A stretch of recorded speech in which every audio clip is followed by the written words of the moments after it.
Hello everyone, welcome back to the channel. This is John with Flippin' Ain't Easy. Been a rough few weeks, and you guys know I've talked about it a lot on my channel, and things are getting back to normal. But I want to show you something. Check it out. We're making some progress, but this rack here is one of the new industrial racks that I pulled from the storage unit. That's where 6, 8, and 10 used to be. But of course, you know that's not 6, 8, and 10. Got these racks here, which are accessible by both sides, which is great. Okay. And that's my receiving rack now. I've turned the two middle ones into, like, get new merchandise is put in the middle. Bottom one's listed. These are going to be turned into storage racks. We got 19 and 20 down there for listed items. Of course, the middle one's going to have larger items on it. And we've got the same thing here. But these items are all unlisted. These are still things I haven't gone through yet. Here, 24 is going to be a rack for more listed merchandise. The bottom rack is going to be for unlisted merchandise, actually for merchandise that's been listed once I get these things cleared out. But see, this middle rack is all in queue, so it's going to be left blank. There's no number assigned to it because as I part things out and put things in queue, lots of vacuum cleaner parts, guys, for my second store.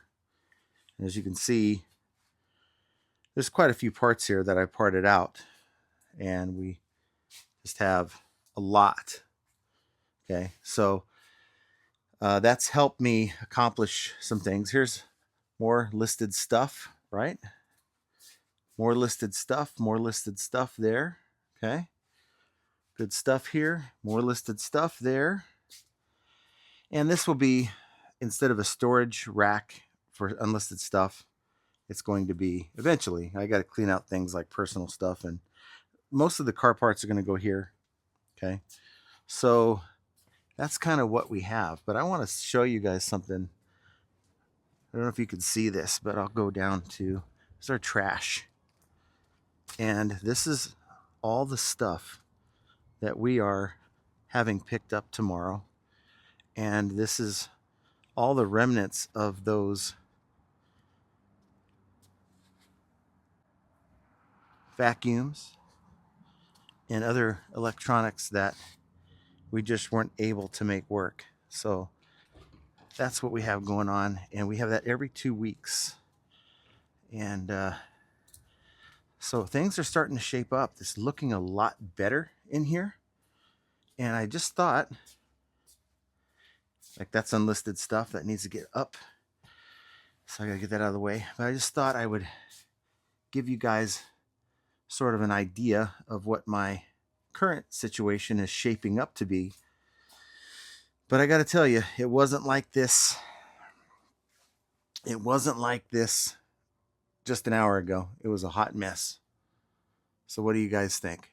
So it's a far cry from where I want it to be. There's still a lot of unlisted things that need to get listed, but we're on the right track. There's a few, I'd say at least 4 or 5 like large items, vacuums I need to go through, put them in this pile. Hopefully this pile will start to go down now that I have a little bit more time, and I'm not working on putting the garage together and, you know, removing everything out of the garage and putting everything back in. I see that things are going to be a little bit more promising. I'm going to go get some more totes to put into some of those racks that have a lot of space.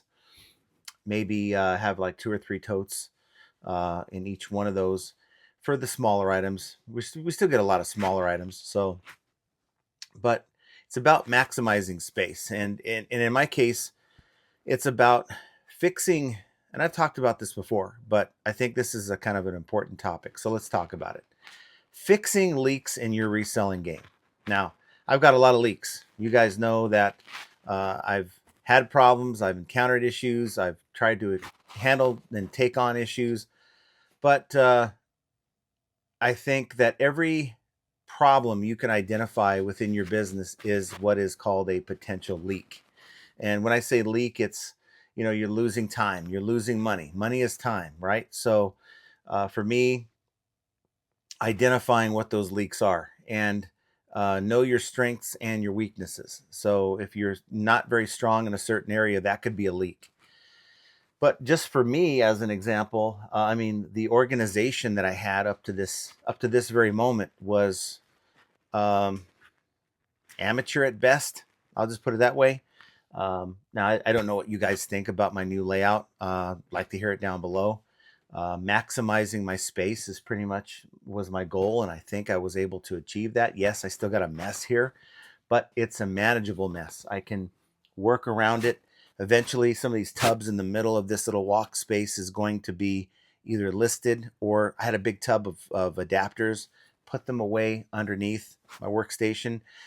For me, an electronics seller, it's good to have spare power adapters and cables, because you might get that one promising item, and that happens a lot, and you're just have no cable for it. Now, thanks to Mike Camparelli, a couple years ago, he sent me a one of these tester kits where it's like a power adapter kit, and it's, you can set the voltage anywhere from, in this case, I think it's all the way up to 24 volts, from 3 volts to 24 volts, and it has the different tips. So you want to, see if that unit that you received that doesn't have a power adapter, you want to see if it works before you go through looking for an adapter. So this is kind of one tool that I use to achieve that. And now I know I have a working unit. So even if I can't find an actual power adapter, I can include, oops, I got me a sale. You guys are good luck. But even if I can't find a power adapter that I can use, I can at least say we've tested it, it works. You just need to provide your own power adapter. So one of the things that we have in our arsenal, and thanks to Mike Camparelli, he sent that to me probably 2 to 3 years ago, when he heard me talking about, I just don't always have the right power adapter on hand. And it never dawned on me to go onto Amazon or eBay to try to get that. Just like, I don't know who had mentioned it a couple months ago, I was always unplugging my main power cord just so I can test stuff. It's like, and I lose my lighting. People were, that doesn't make sense. Why are you doing that? Just get a splitter. I'm like, why didn't I think of that? So got me a splitter. It was no more than $10 to $15. So now I never have to unplug my lights, in here. So yeah, and these things may seem really stupid and trivial, but anytime you encounter a problem that prevents you from saving time or money, that's a leak. Think of it, in terms of like playing poker. Now, we're not gamblers, we're just here to run our business. But there's a lot of correlation in life between games and business. So as far as like a gambling game like poker, we called leaks where you were doing things that cost you money. Of course, anytime you play a bad hand, or try to call when you should fold, these are all leaks. And I think in the world of at least reselling, and I'm sure business is the same, but reselling, we could do a lot of things that cause leaks in our game. And one example is we did the members only live this evening, just maybe a couple hours ago. That went well. We did a review of a couple stores. People actually seem to enjoy showing us their stores, and I'm seeing a lot of progress from some of these stores as well. A lot of good changes are being made as a result of these roundtables. And again, it's not just me giving my opinion. There's other people in the chat that are also helping out. But one frequent watcher of the channel, and I'll leave it at that, is known for doing quite well without promoting. And so this person was willing to show their store, and all is well with their store. I think it's fine. And you look at the ratio. So like, I think a really, really, really good store is one where, and I've yet to find one yet, but one that is over 1,000 items and has over 1,000 sales, or equivalent to the number of items they have listed, 1,000 sales in a 90-day window. Those are very, very few and far between as far as I'm concerned. And I've looked at a lot of stores. I'm not there yet. My store is only 250 items. I have almost 600 sales out of those 250 items. So one would think and one would claim that, oh, John has over a 300% sell-through rate. I don't. It's, I think, the math of what we're talking 588 items plus 250 is 840 and 850 items. And I was able to sell almost 600 of those. So you do the math on that. That's like 75% sell-through rate. And for me, the goal is to try to maintain as high of a number as you can of number. And look, this is assuming you're kind of keeping the number of listings during that 90-day pretty much at the same. I mean, if you've gone from 100 listings to 1,000 listings in the last 90 days, this formula really isn't going to tell you a whole lot because your number of listed items aren't pretty much the same. It's changing, and you want to kind of look at it when things are. You can grow a little bit, but if you're growing a ton, it's really going to throw off your numbers. It's not going to give you an accurate representation. In fact, you're probably going to undersell what you would at when you start with 100 during that 90-day window than what you would be selling at a higher rate once you get the 1,000 listed. So your numbers are never going to be accurate when you're really growing your business. But me, I've been anywhere between 225 and 300 over the last couple of years. I'm trying to grow my business. This little project that I've dealt with has kind of put me back.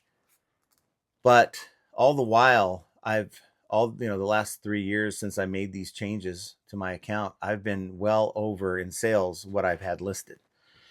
Now, going back to this person that was on the members only live earlier today, they had like 1,700 listings. They had like 510 sales. That's pretty darn good. If you consider the stuff that they were selling, pretty good. I think it's pretty good.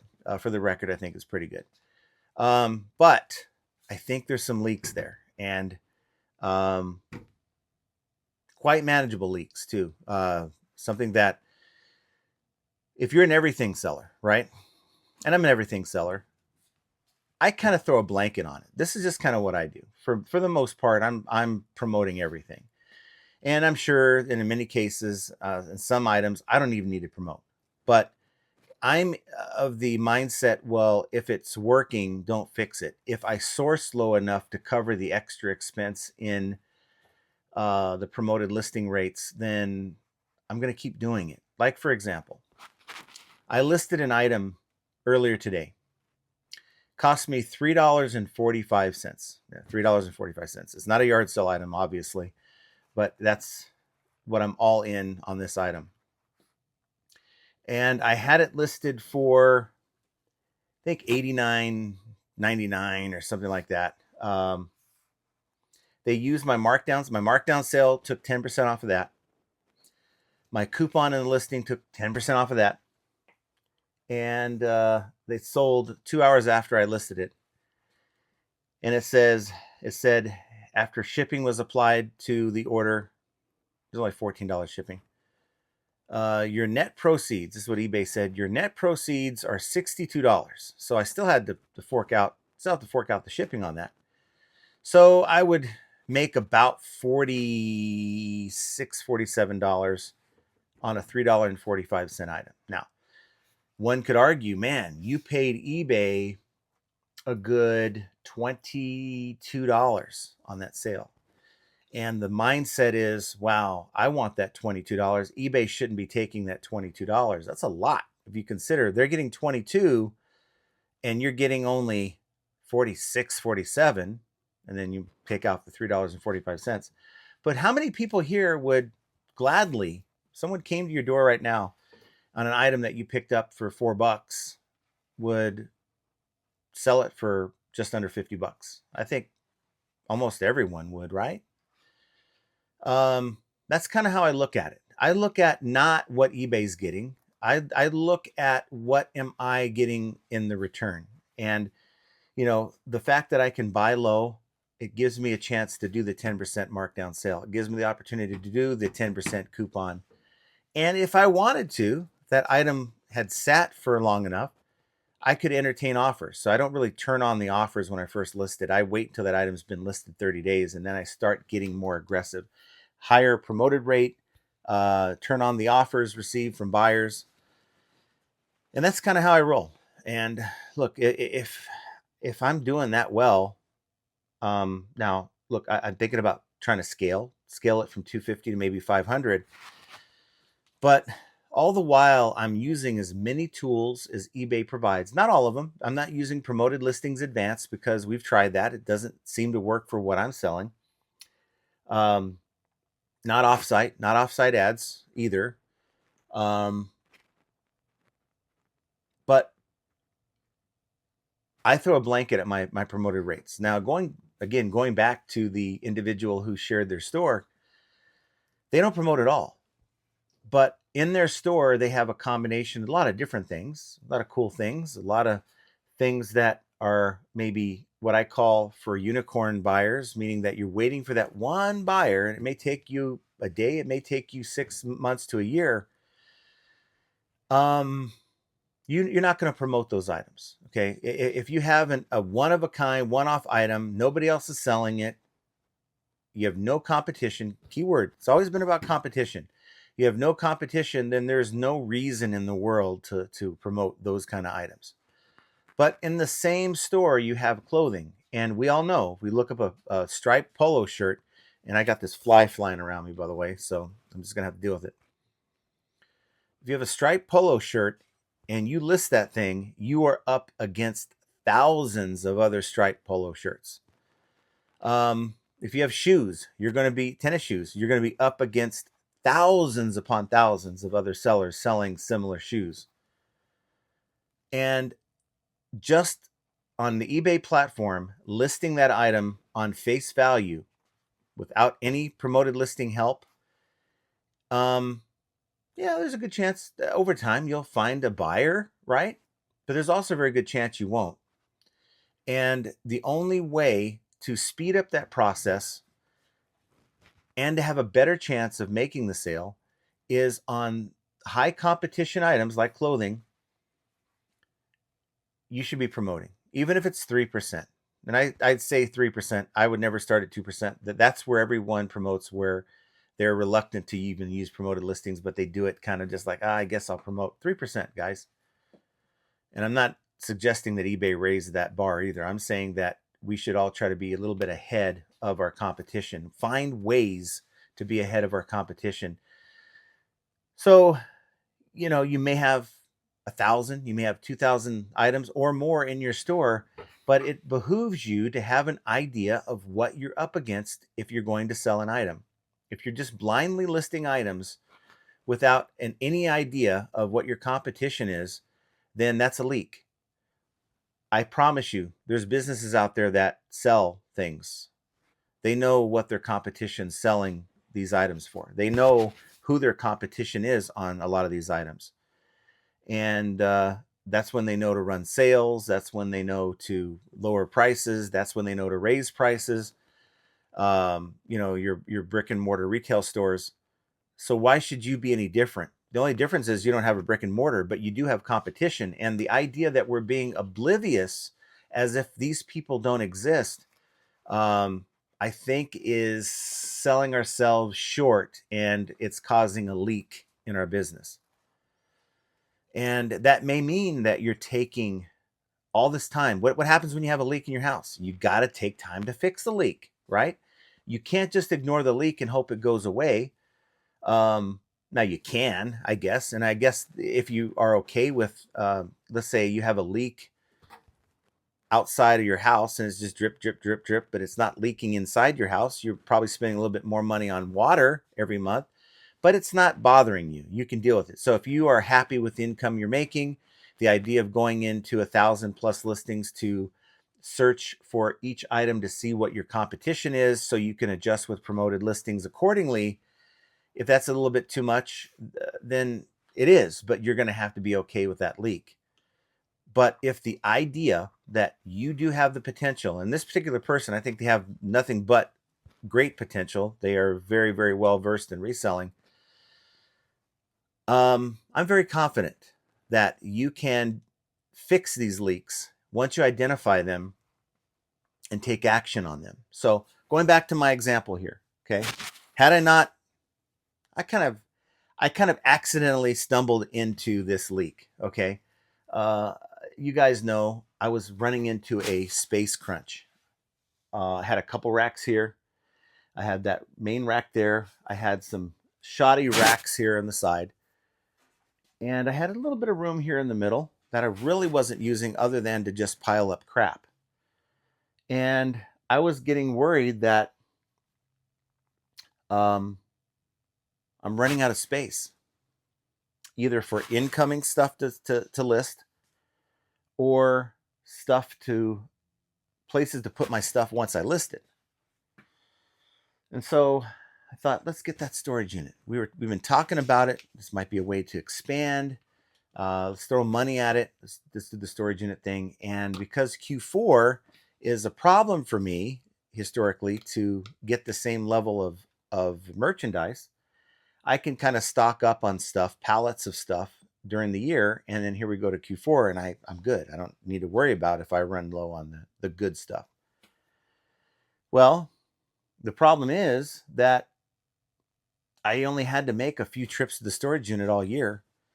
After I filled it up, it was just a full storage unit. And when September came, didn't need to make a trip because sourcing was good. October came, didn't need to make a trip because sourcing was good. And I started looking at my numbers. My numbers were ahead of the last 2 years by 25%. So I wasn't running into that problem anymore. So I said, well, I'm just throwing money at this. Maybe it was a mistake to get the storage unit and let's undo it. So yeah, some would say it's a mistake to do this in Q4. And I tend to agree, but Q4 has never been my strongest month. And I'd hate to do it in January when the liquidation gets really good. So I decided to put an end to the storage unit, as you guys know. But that took me away from the business, quite a bit from the business, over a 3-week plus period. And I got to tell you, I didn't feel normal about things in my business until now. But all the while, I still made money, still got things listed, just not on the level I wanted it to. But now I realize, looking at what I have here, what space that I have, the workspace that I've created for myself, the queue that I've made. This right here is a queue of stuff that I have. I can just reach over, pick it up.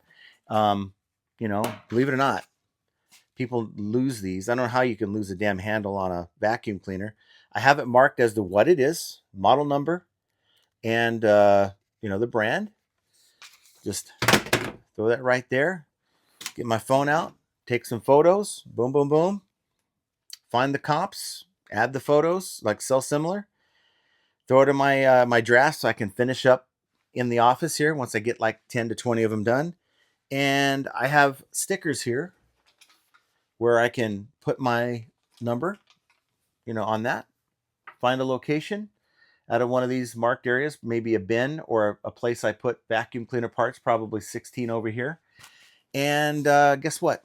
It's quickly listed and I get on to the next one. And I just grab the next one, boom, do the same thing.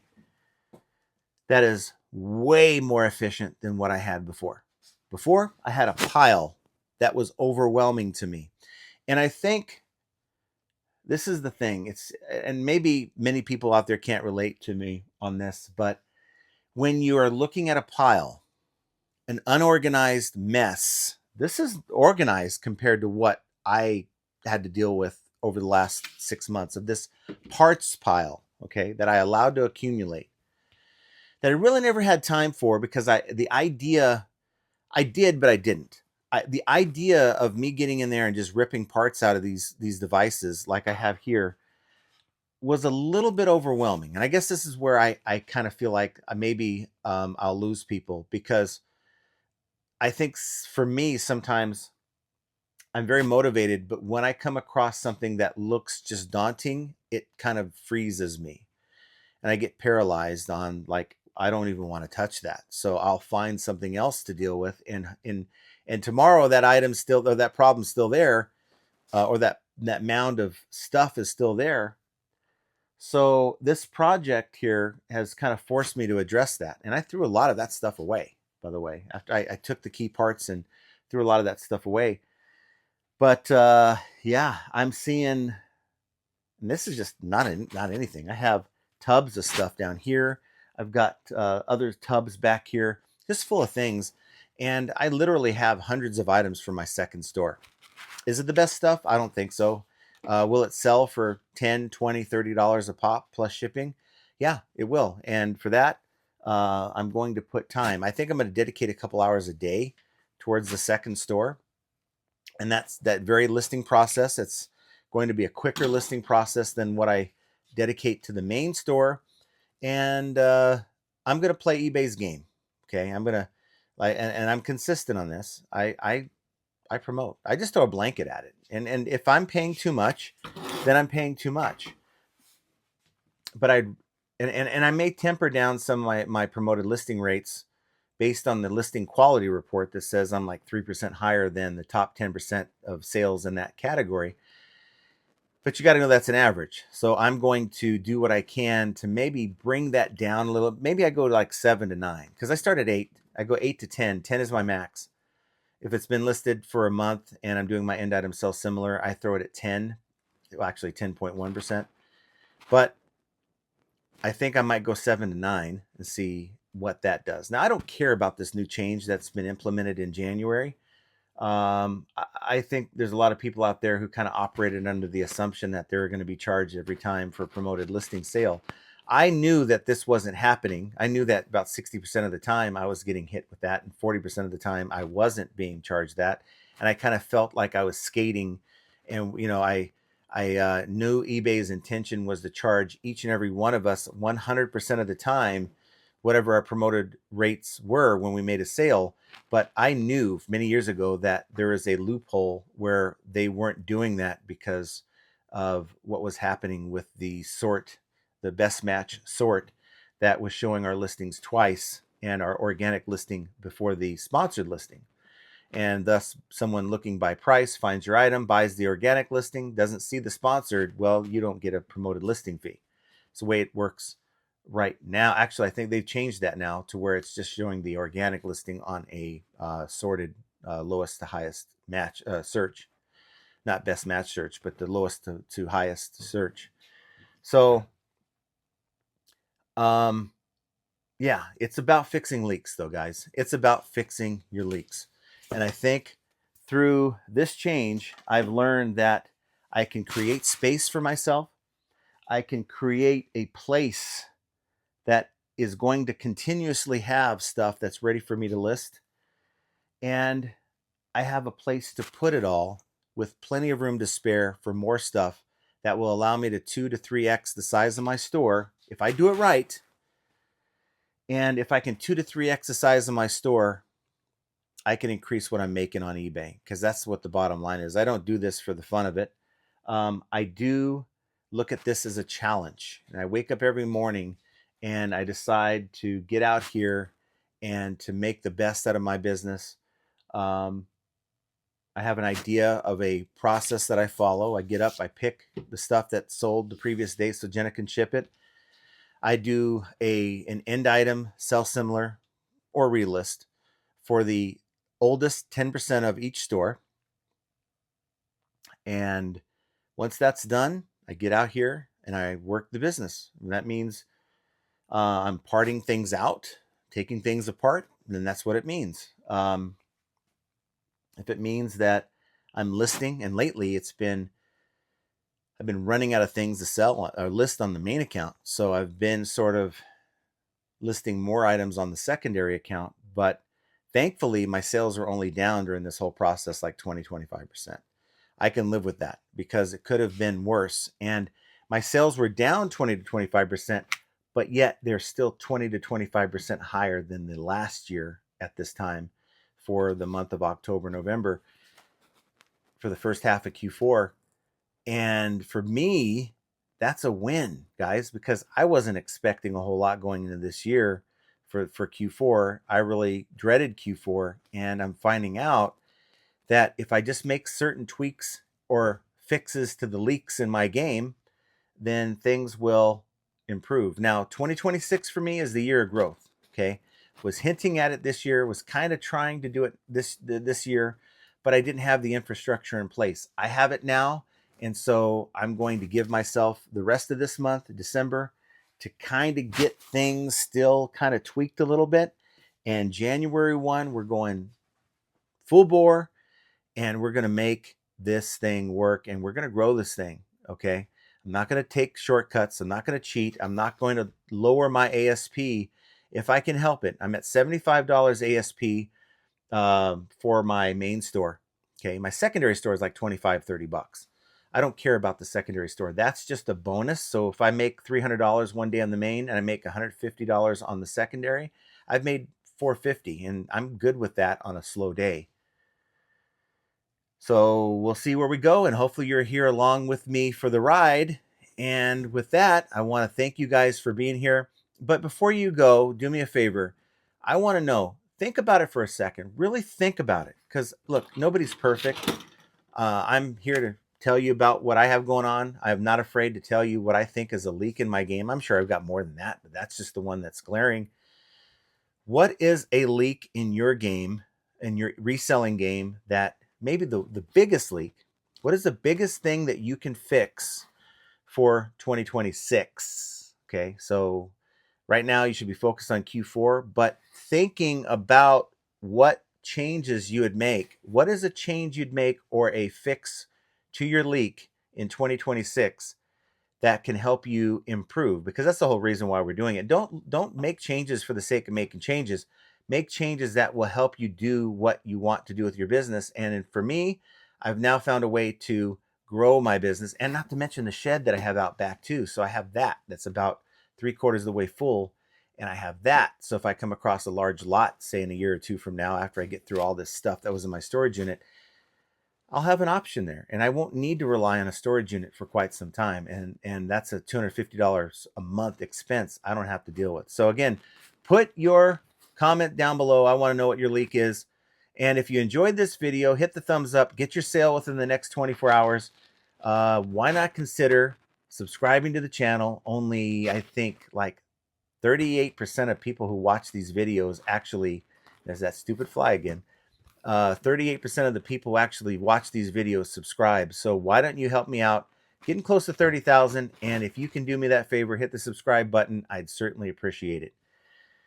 But leaks, guys, they're a part of most businesses. They're a part of many eBay businesses.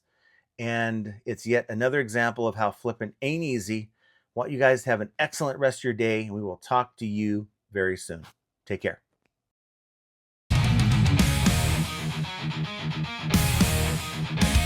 Chargebacks, returns, and lowball offers too. Zero takedowns, they're a pain, what can we do? High selling fees, bad buys, and rude buyers galore.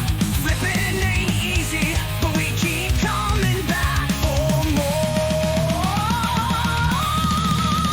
All resellers are gonna make mistakes.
the podcast. Profit Playbook's the name. With Scott and Josh, flipping's more than a game.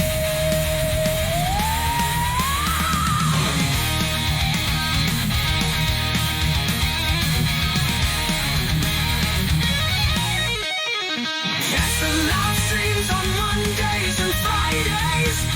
Join the Discord community for the parlays. Tune into the podcast. Profit Playbook's the name. With Scott and Josh, the flipping's more